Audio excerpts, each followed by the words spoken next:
Good morning. And welcome to the Bellingham Unitarian Fellowship. All who come in the spirit of goodwill are welcome here. Whether you're joining us right here in the sanctuary or you're on Zoom. And we want to give a special welcome to those of you who are visiting for the first time.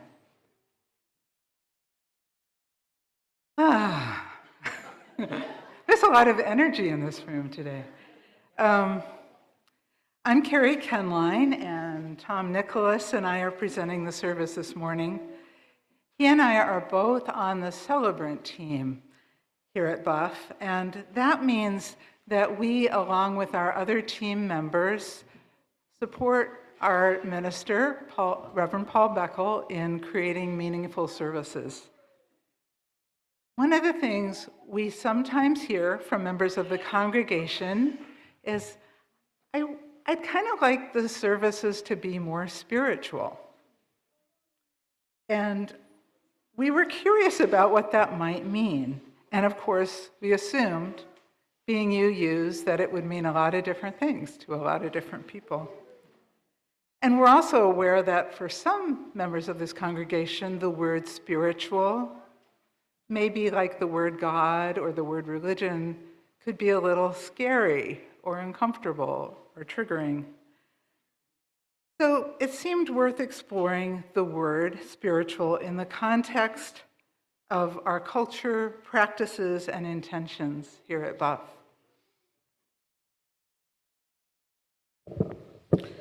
I'm Tom Nicholas, Carrie's partner in crime this morning. Pronouns are he and him. The underlying purpose of this service today is to encourage you to think about your own approach to spirituality, and also to think about different ways that spirituality can emerge in the life of BUF. Part of the preparation Carrie and I did for the service was to ask various friends and members of BUF to share their ideas about spirituality with us. And we did indeed receive a variety of responses. In the service today, we're going to read excerpts from some of these statements, and we are going to intersperse them with our own thoughts. And also, as we move through the service, we will pause to briefly explore why certain rituals, like lighting the chalice or reading the covenant, are always included in our services.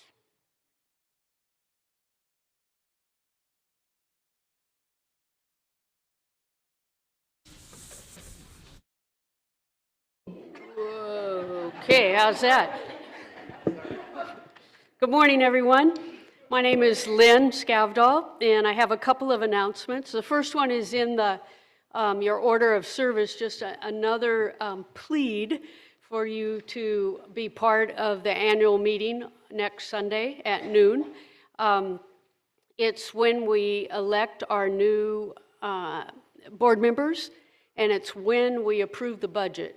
And we do that by the vote of members, and so it's a big deal, and we need you here. The next one is that I thought it might be a time to give you a progress report on the interim minister search. Anybody interested in that? Yeah. I kind of thought so. Here's the deal. As you might remember, the search for the interim minister is really different than the search for the settled minister. For the settled minister, it's a group of 7 that you elect that spends a year finding a settled minister. For the interim, the board appoints a transition team who works with the UUA, the Unitarian Universalist Association, our national organization, to find an interim. So last fall, Claire Linding, Hank Ohana, and myself were appointed to that team. We spent many hours creating a document that describes BUF, who we are as a congregation. It includes our history, our current needs, and our expectations. At the same time, ministers all over the country who are interested in serving as an interim were putting together their resumes and other materials to best describe themselves. The UUA reads through all of that material and creates a list of candidates that best match each congregation. So there are maybe 30 or 40 congregations looking for an interim minister at this time.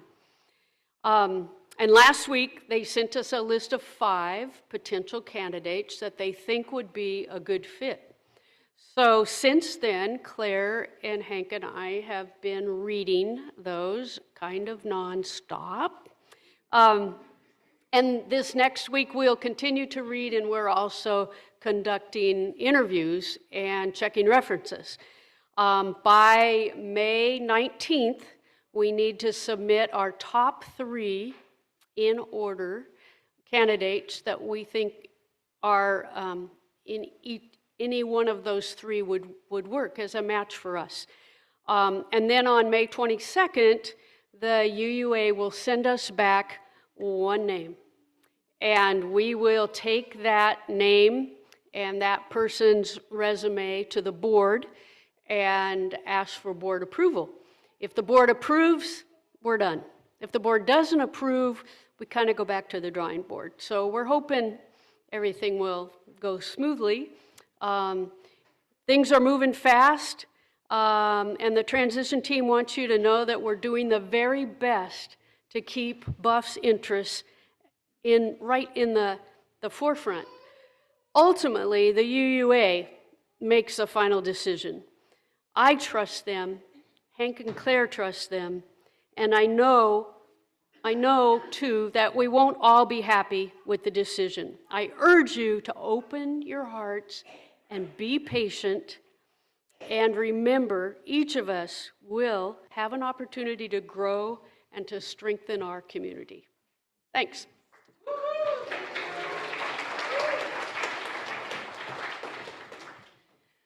And good morning. I'm Reverend Barbara Tenhove, and I have been through a lot of what Lynn was talking about. Please be nice to Lynn and Hank and Claire. Give them lots of hugs. They're doing really important, hard work. I also have the privilege of being co-chair with Jeff Copeland of Paul's retirement party. And since Paul isn't here, I'm using this opportunity to remind you that June 21 to 20, we have an evening event on June 21. We still need some volunteers for that, and you can talk to Genia, who's here today. Hi, Genia. Hi, Kevin. And then on June 22nd, we're going to have a Sunday service. That'll be very special. If you would like to write a card or give Paul and Jane a gift, just bring that to one of either the Saturday night or the Sunday event. If you would like to write something via email, I'm collecting those. You'll find my email address in the order of service today. Please feel free to send those to me by June 14th. We are also collecting photos from the past 11 years. They don't have to be of Paul or Jane, but of things that went on during this past 11 years. And if you have some of those, please send them to Walt. God bless Walt. He's agreed to help put together a slideshow, but also by June 14th. So it's going to be a wonderful opportunity and I will tell you that doing a very good goodbye makes for a much better hello when the new interim comes. So, yay.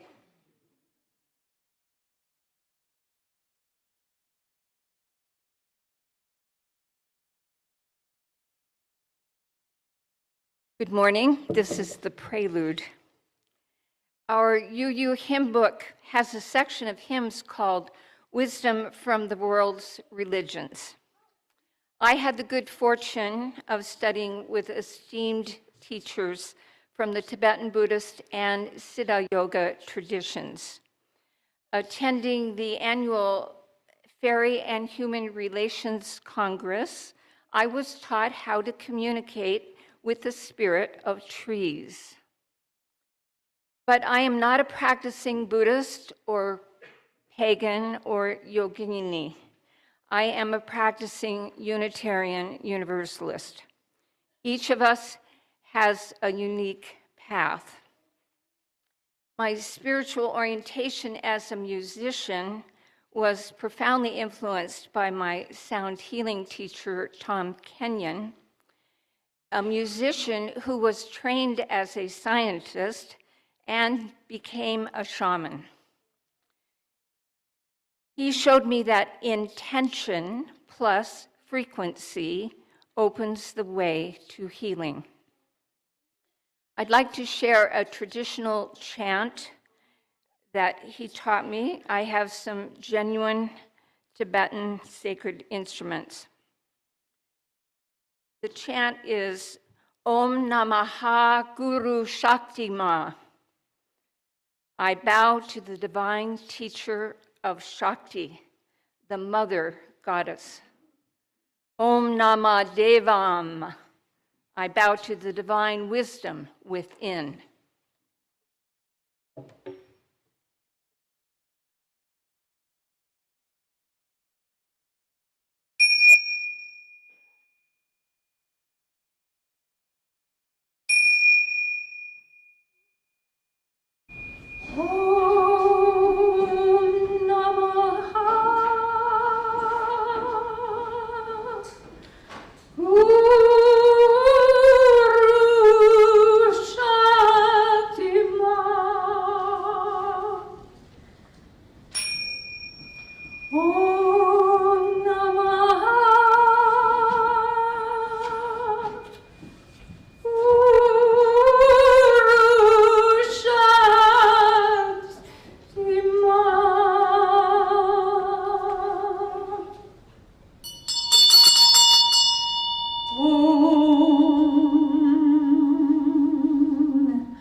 Namaste.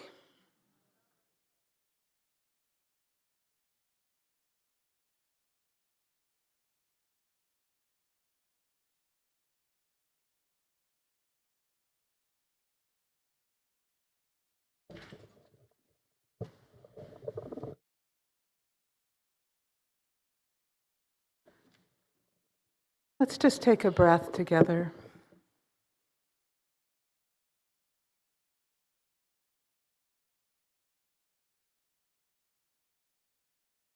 That is sometimes what UU spirituality sounds like. Every Sunday morning and at special gatherings, we light a flaming chalice. And that unites us with Unitarian Universalist congregations all over the country and all over the world. During World War II, Hans Deutsch, an Austrian artist, first brought together the chalice and the flame as a Unitarian symbol during his work with the Unitarian Service Committee. It has become a primary symbol of our faith. Sometimes it's a simple candle in a bowl, but there are many different artistic expressions of the flaming chalice. To our UU congregations today, it symbolizes hope, the sacred, the warmth of community, the light of reason, and more. When we light it, it moves us into a time of reflection, meditation, and singing. This morning, we dedicate the lighting of our chalice to celebrating the diversity of our beliefs and our quests for truth and meaning.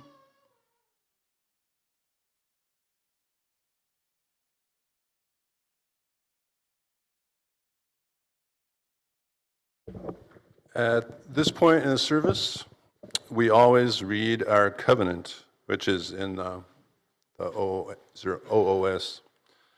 In Unitarian Universalist churches, a covenant is a sacred agreement or promise that binds members together, defining how they will relate to each other and the world. It's not a contract or a set of rules, but rather an aspiration to live out shared values and create beloved community. Covenants are a key element of UU faith, expressing the core of their creedless tradition of promising to walk together. I really like that phrase, promising to walk together. The key word in what I just read for me is aspiration. By reading the covenant together, we are agreeing on what we aspire to be as a congregation. Covenants vary from one congregation to another. The covenant that we read together each Sunday is specific to BUF and can be revised if we, as a congregation, choose to do so. With all that in mind, let's go ahead now and read our covenant together just as we do every Sunday. Love is the spirit of this fellowship, and service gives it life. Celebrating our diversity and joined by a quest for truth, we work for peace and honor all creation. This is our covenant.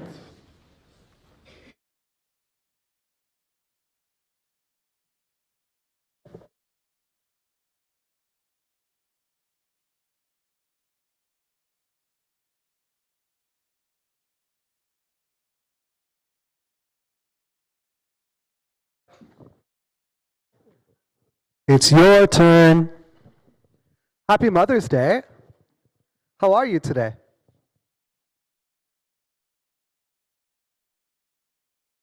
Four, 5, 6, 7, 8, 9, 10, 11, 12. How are you today? Okay, I heard 1 out of 12 tell me they were good. How are you today? How are you today? Happy Mother's Day. We're about to sing a song as a choir, but before we sing it, I want to tell you what the words are, because as much as they are for mamas, they're also for you. And here's how this song goes. Are you ready to listen for these words when we sing it? May there always be sunshine. May there always be blue sky. May there always be mama. May there always be me. I'd like to invite the choir now to come up so we can sing this together.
little boy painted a picture. It had a round orange sun and lots of blue sky. And underneath it, he wrote a poem that went like this.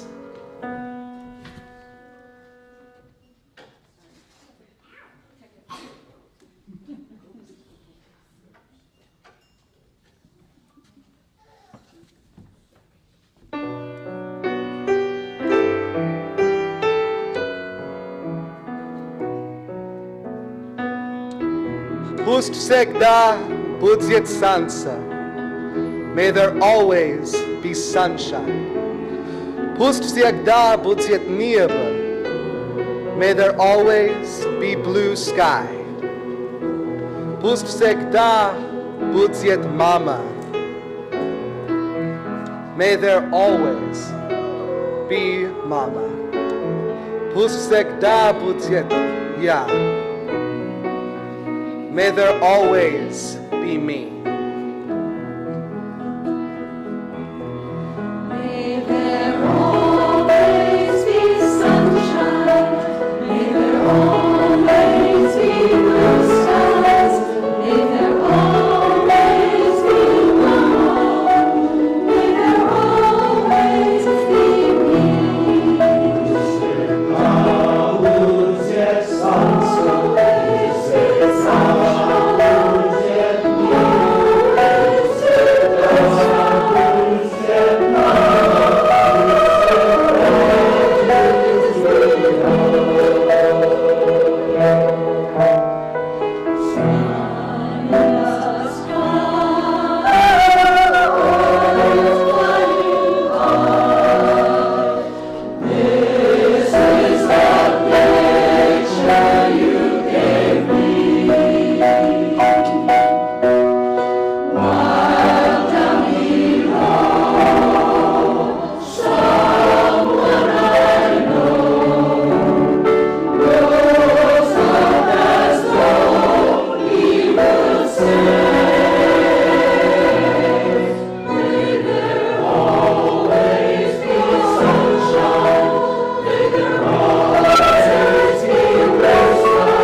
Now, when we send these kids off today, instead of doing our normal singing, I want us all to sing what we just heard in the English words. You think you can sing that with us? Here we go. May there always be sunshine. May there always be blue skies. May there always be mama. May there always be me. Let's go again. May there always be sunshine. May there always be blue skies. May there always be mama. May there always be me. No worries.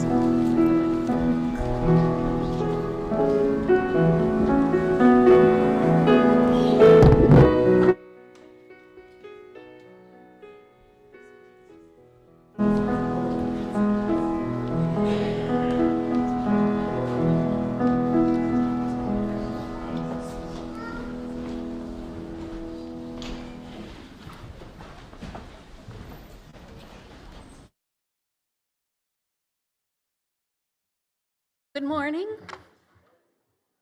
I'm Happy Mother's Day. My name is Wendy Howard. My pronouns are she, her. My mother's name was Mary Adele Sadler Taylor. Her pronouns were she, her. My mother, in her 40s, became a single parent of 4 children. She went to work full-time and started graduate school in the evenings. This was an extremely difficult time of transformation in her life, and my siblings and I viewed her protectively.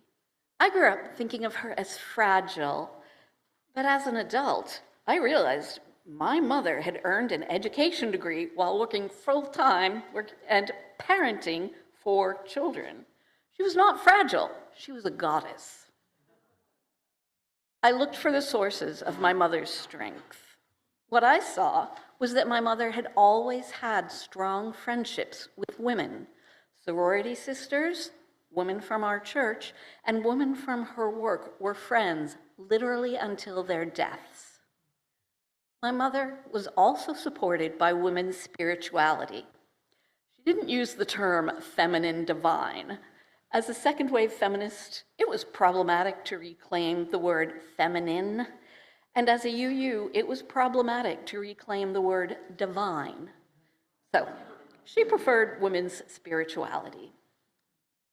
My mother's abrupt life transformation and the gradual discovery of her strength began in the 1970s, a time when UU women were conceiving and birthing and nurturing lasting changes in our religion.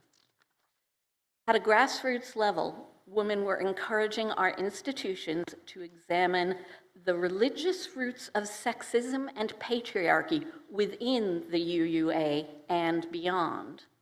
And the delegates at the 1977 General Assembly passed a Woman and Religion resolution. Our foremothers in the Woman and Religion movement created new rituals that are now part of many UU communities, including ours. Rituals like the chalice lighting, which became part of every service at that time, the sharing of joys and concerns, the water communion, the revision of our hymnal to include more inclusive language and diverse music, including Carolyn McDade's Spirit of Life, and the addition of our 7th principle, the interdependent web of all existence, also came from the Women and Religion movement. A 1980s adult RE curriculum called Cakes for the Queen of Heaven posed the question, how would your life have been different if, when growing up, the divine had been imaged as female? The question sparked my mother. She was interested in ancient goddesses and more contemporary interpretations of women's spiritual power.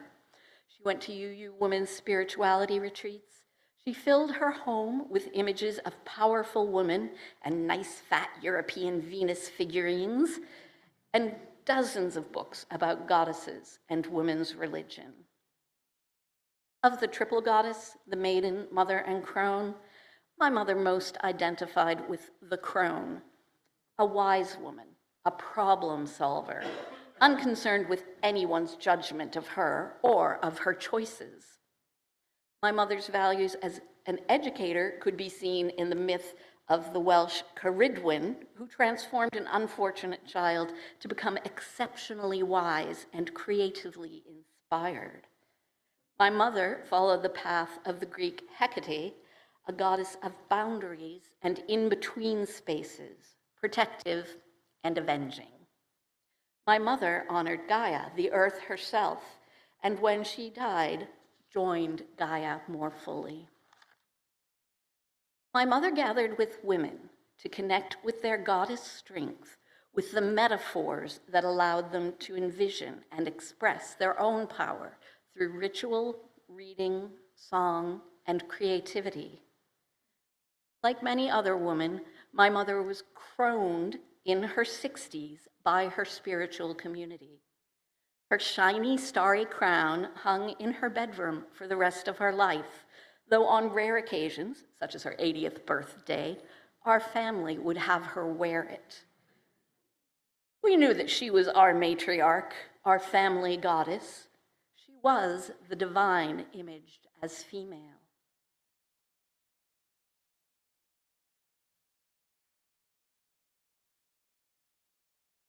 Thank you so much for that, Wendy.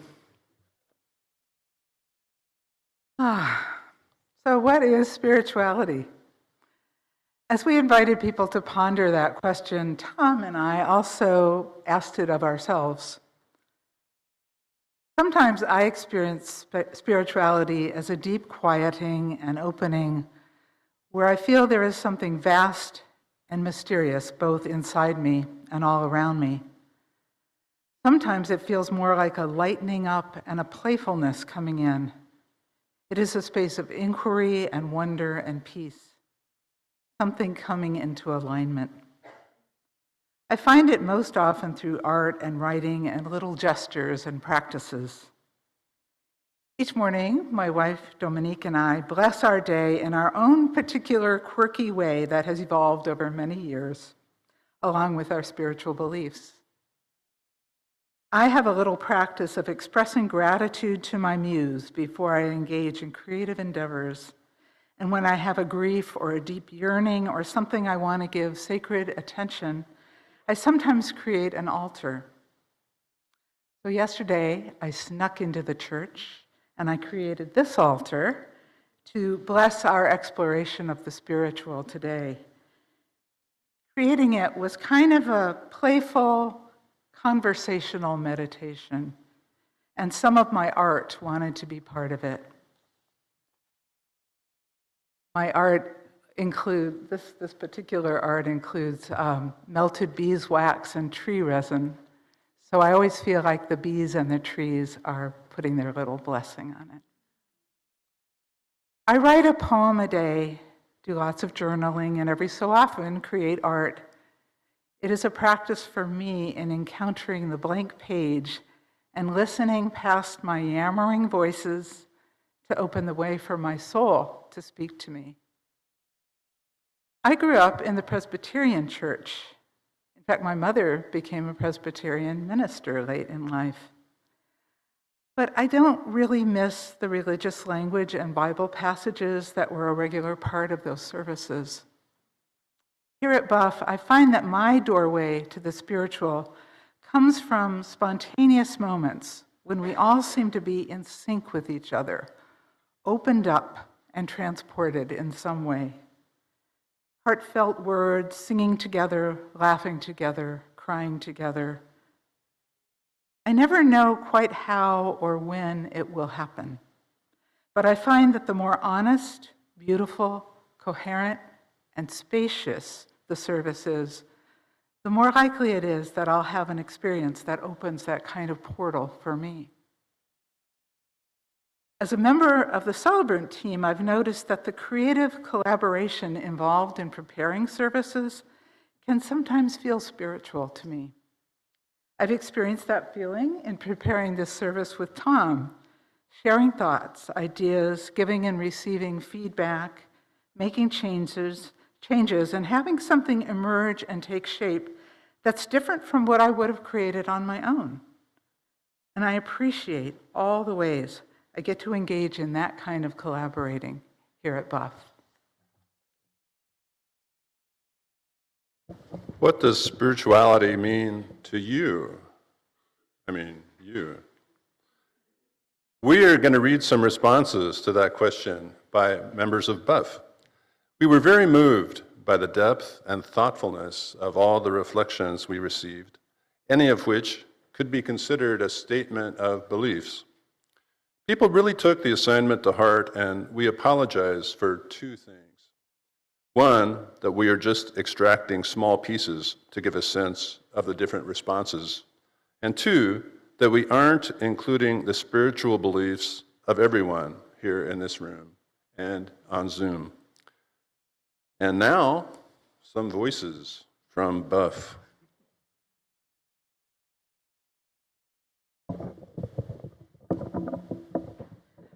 For me, spirituality is connection with the sacred, found through insightful words, prophetic voices, evocative music, and experiences in the natural world.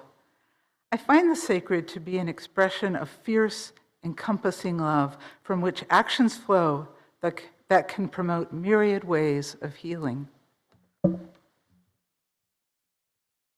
For me, spirituality is a sense of awe for something beyond myself.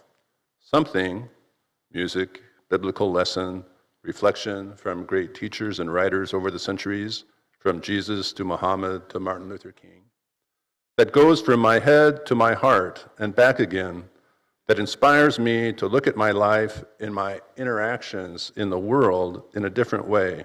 It may stay with me throughout the week from one sermon to the next and give me pause when I am having some automatic response to the world and my place in it.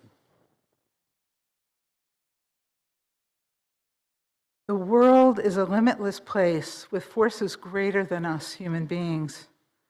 We cannot control or understand the mystery of our world. We can open ourselves to the infinite and find solace and release from the hardships and struggles of being a human being. We can celebrate the unknown and be grateful for our world. To me, that act is prayer. When I can't figure it out, control it, or change it, it helps me to pray. I don't believe in an afterlife. I don't believe in a non-material realm of heaven. I don't believe in a personal God who watches over and guides life on earth. I don't really believe in prayer, and I don't think meditation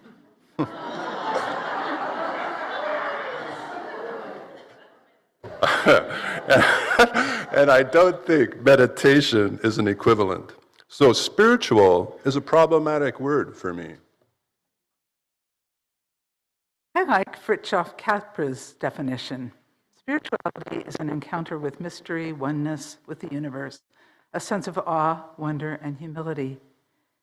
He also characterizes spirituality as a way of experiencing reality that's independent of cultural and historical contexts. So it is an experience that transcends the ordinary. My spiritual path is to do the best I can in each moment, while recognizing the sparkle of light and joy in myself and others, knowing fully that they shine into the darkness inside all of us.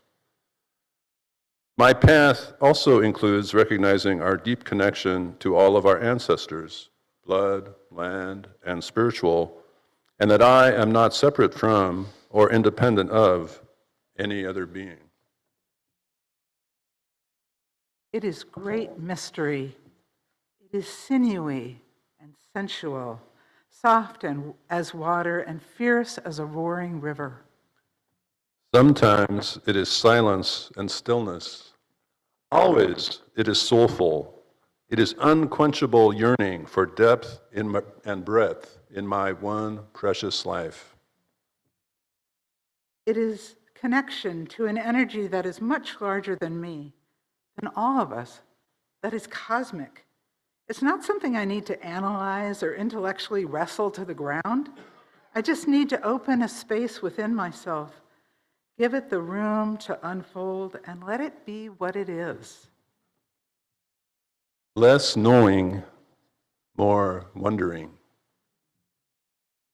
Less certainty, more awe.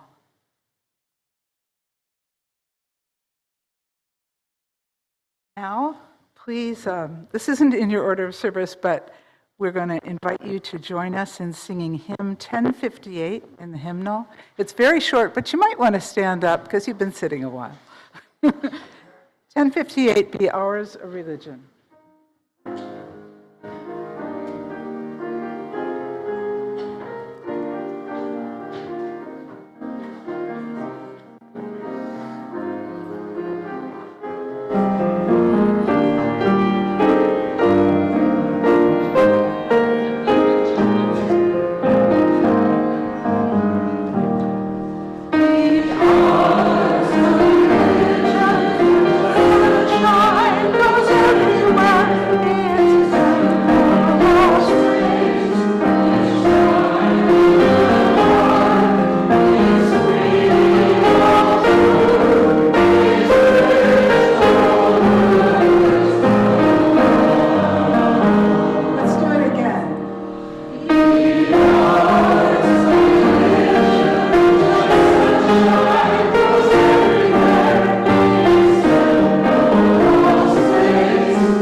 Somebody said before the service they didn't understand why everybody can't be the same height.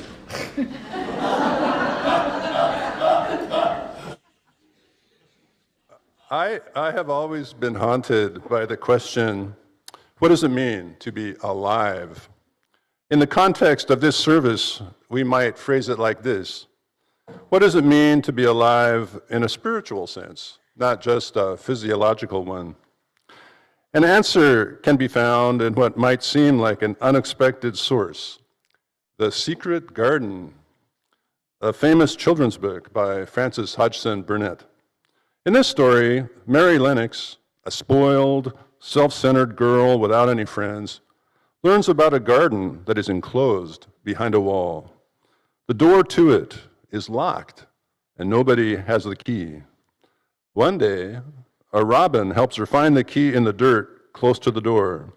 She opens the door, and, well, it's still winter, so nothing much is happening. She wonders if, as spring unfolds, all of these bare branches will start to bear leaves and blossoms. So she keeps coming back every day. And sure enough, the garden gradually comes to life. And she becomes part of that life by becoming immersed in working there, pruning back plants and planting new ones. And she meets an older boy who knows a lot about plants, and she lets him in on the secret of the garden, and he identifies the different plants for her and shows her how to tend them. And she meets another boy who's an invalid and never goes outside and thinks he's going to die. And she tells him about the garden too. And she takes him there, and it kindles in him a desire to live. This story is about how Mary Lennox came to life. Or let's put it the reverse way. Life came to her. Life came to her because she learned how to call to it, and it responded to her call. She learned the language of life, so to speak. And not just Mary Lennox, a lot of people know the language of life. So, what were the elements of that language? Key among them was the ability to take an interest in the world around her. Mary became interested in the garden. This interest that she felt made her want to start working in the garden. And then as she worked in it day after day, it became part of her life. She cared about it, and she wanted to share what she cared about with other people. So the garden gave her a context in which to connect with other people. And then she became attached to these people. Love, in the form of friendship, entered her life. So taking an interest in and becoming a participant in something greater than yourself, and also forging meaningful connections with the world around you and with other people, these are the seeds of life. BUF is no secret garden. We're right out there in plain sight. But BUF does, like Mary Lennox's garden, offer members and friends opportunities to take an interest in something and become a participant and make connections. Something that Stephanie Sarver wrote fits in here. Before the start of Sunday services, when I sit at the back of the sanctuary and watch people streaming in, I watch them greet one another and feel a deep kinship, a sense of connectedness with the community. So BUF gives me a context in which to experience what it means to live.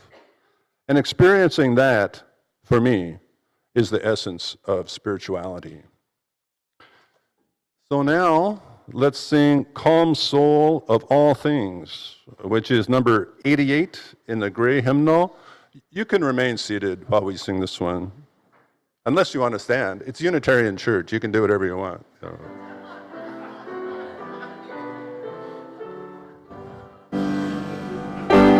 voice of all things, make it mine to be.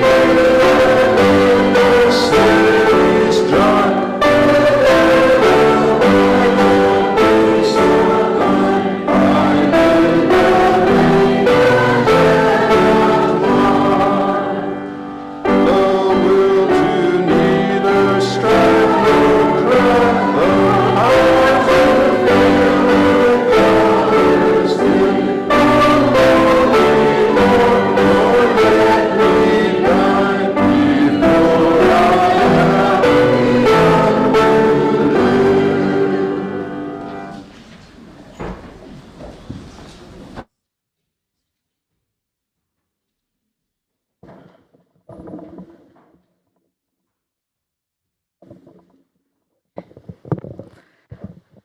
How do you experience spirituality at BUF, and what might make our services more spiritual?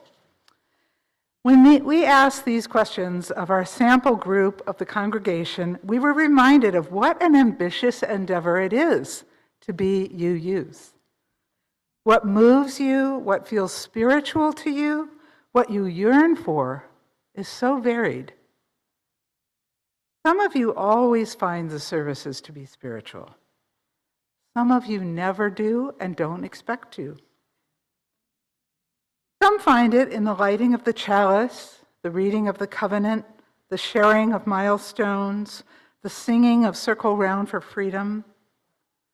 Some find it in more spontaneous and unexpected moments, or through heart-opening chants and silence, or when the choir sings. Some find it in just witnessing everyone arriving and greeting each other on Sunday morning. While some of you yearn for a rousing worship band and more dancing, others want more quiet contemplation and spaciousness and absolutely no clapping.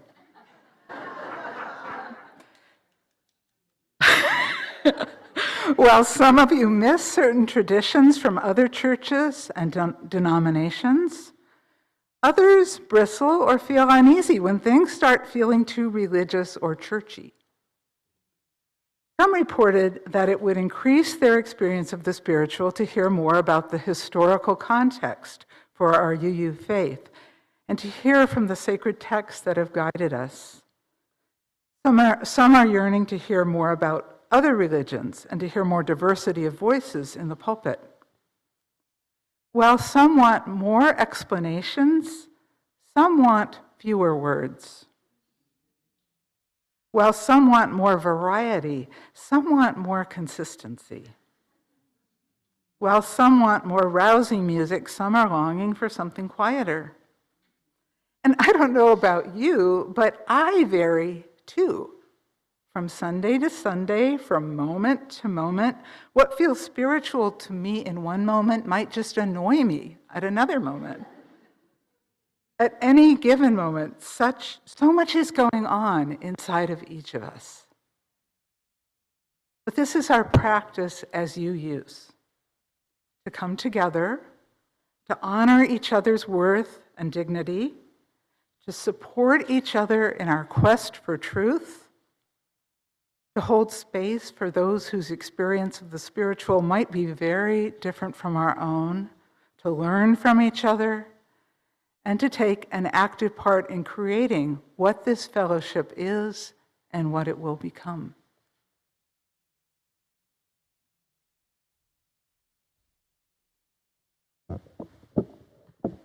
Last month, in our service on masculinity, Alan Friedlob used the word brotherhood to talk about the feeling of community that he experienced among loggers out in the Deming area. And the word sisterhood is used to name a similar feeling among people who identify as women. But what's the name for a feeling of connection with people that you don't even know, whatever their gender identity might be? I feel like we're still searching for that word. But the feeling itself can be seen as an aspect of spirituality. And this aspect of spirituality shows up at BUF in our strong emphasis on social action. As Henry Ohana wrote to us, our covenant says, love is the spirit of this fellowship and service gives it life. He put service gives it life in caps. Pain or injustice felt by anyone impacts me. As long as one person is in pain, is suffering, is hungry, is imprisoned, is being unfairly treated, so goes for all of us. So I really want to say that services that focus more on social justice are spiritual to me. They are not separate. So now, in that spirit, let's sing This Is My Song, which is number 159 in the gray hymnal. Thank you.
It's easy to see spirituality as an ethereal thing that is divorced from practical realities, but giving of your time, your talents, and your money is what keeps this fellowship alive and growing.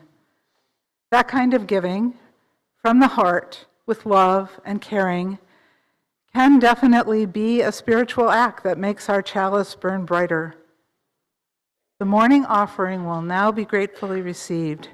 Those of you on Zoom will see on your screens how you can contribute, and we'll be passing offering baskets here in the sanctuary. And thank you so much for giving what you can.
Thanks so much for being here today. I have a quick announcement I want to make. In the order of service, there's an announcement about pathways for newcomers. It says it's May 11th. That's wrong. It's May 17th, okay, from 10 a.m. to 2 p.m. And now, as we reach the end of our service, we want to sing Spirit of Life. It's number 123 in the gray hymnal. It's one of the songs that we often sing at BUF, and I think it touches on a lot of the themes we've been dealing with today in our service. And Ron and Barbara Ellis Quinn have agreed to sign for us, so please join in with them as you are willing and able.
As I've read through the statements we receive from BUF members and friends, and as I've gathered my own thoughts about spirituality, I've identified 3 aspects that stand out. An encounter with mystery, a feeling of connection with nature and also with other people, a feeling of being part of something that's bigger than you. Probably most people at BUF could agree that those 3 things fit into their conception of spirituality, but how do they fit and what shape do they take for people as they live their lives from day to day? Answers are going to vary from person to person, and the elements of a service that feel spiritual to people are going to vary from person to person. So, what is it that holds us together as a congregation? I keep coming back to our covenant. We are held together by the shared aspirations that it expresses. So I want to close our service today by reading it aloud one more time as Carrie extinguishes the chalice. But just listen to it as I read the words. Love is the spirit of this fellowship, and service gives it life. Celebrating our diversity and joined by a quest for truth, we work for peace and honor all creation. This is our covenant. And now, let's join hands and circle round for freedom.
So did my mother.